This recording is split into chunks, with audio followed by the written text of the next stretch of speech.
Assalamualaikum warahmatullahi wabarakatuh. Saya Farisa Fadia Syarafina, NPM 2019 01500 279, ingin mempresentasikan tentang standar pembiayaan program bimbingan dan konseling. Perencanaan anggaran merupakan komponen terpenting dalam manajemen bimbingan dan konseling. Dalam memilih strategi manajemen yang tepat dalam usaha mencapai tujuan program bimbingan dan konseling, memerlukan analisis terhadap anggaran yang dimiliki. Strategi manajemen yang dimiliki harus disesuaikan dengan anggaran yang dimiliki. Kebijakan lembaga yang kondusif perlu diupayakan. Kepala sekolah harus memberikan dukungan yang serius dan sistematis terhadap penyelenggaraan program bimbingan dan konseling yang harus diperlukan sebagai kegiatan utuh dari seluruh program pendidikan. Namun, diketahui ada kalanya pembiayaan pendidikan terdiri dari biaya investasi, biaya operasi, dan biaya personal. Biaya investasi satuan pendidikan meliputi biaya penyediaan sarana dan prasarana. Selanjutnya akan dipresentasikan oleh teman saya. Terima kasih. Berikutnya, adapun komponen anggaran. Yang pertama, yaitu anggaran untuk semua aktivitas yang tercantum pada program bimbingan dan konseling. Yang kedua, anggaran untuk aktivitas pendukung seperti untuk asesmen kebutuhan, kunjungan rumah, pengadaan pustaka terapi atau buku pendukung, mengikuti diklat, seminar atau workshop, atau kegiatan profesi, bimbingan dan konseling, pengadaan instrumen bimbingan dan konseling, dan lainnya yang relevan untuk operasional layanan bimbingan dan konseling. Selanjutnya ada anggaran untuk pengembangan dan peningkatan kenyamanan ruang atau pemberian layanan bimbingan dan konseling. Seperti contohnya itu pembenahan ruangan, pengadaan buku-buku untuk konseling pustaka, penyiapan perangkat konseling kelompok. Yang terakhir itu ada anggaran untuk semua aktivitas yang tercantum pada program bimbingan dan konseling.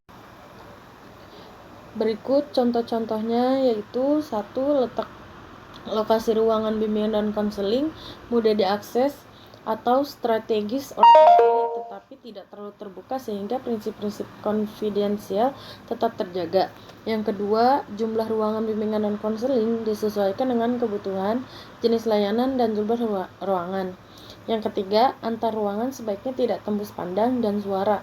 Nah, yang keempat, jenis ruangan yang diperlukan meliputi ruang kerja, ruang administrasi data, ruang konseling individual, ruang bimbingan dan konseling kelompok, ruang biblioterapi, ruang relaksasi atau desensitisasi, dan ruang tamu. Segitu saja yang saya sampaikan. Selanjutnya akan dilanjutkan oleh teman saya. Terima kasih. Assalamualaikum warahmatullahi wabarakatuh. Saya Syafsya Alagia akan menjelaskan materi tentang fasilitas penunjang. Selain ruangan, fasilitas lain yang diperlukan untuk penyelenggaraan bimbingan dan konseling antara lain ada 3. Yang pertama, ada alat pengumpul data berupa tes. Alat pengumpul data teknik non-tes yaitu biodata peserta didik atau konseli, pedoman wawancara, pedoman observasi, catatan anekdot, daftar cek, skala penilaian, angket atau angket peserta didik dan orang tua, biografi dan autobiografi, angket sosiometri, AUM, ITP, format RPLBK, format-format surat atau panggilan format-format surat seperti panggilan, referensial, atau kunjungan rumah, format pelaksanaan pelayanan, dan format evaluasi. Yang kedua, ada alat penyimpanan data. Dapat berbentuk kartu, buku pribadi, map, dan file dalam komputer. Bentuk kartu ini dibuat dengan ukuran-ukuran serta warna tertentu, sehingga mudah untuk disimpan dalam almari atau filing kabinet. Untuk menyimpan berbagai keterangan, informasi, ataupun data untuk masing-masing peserta didik, maka perlu disediakan map pribadi.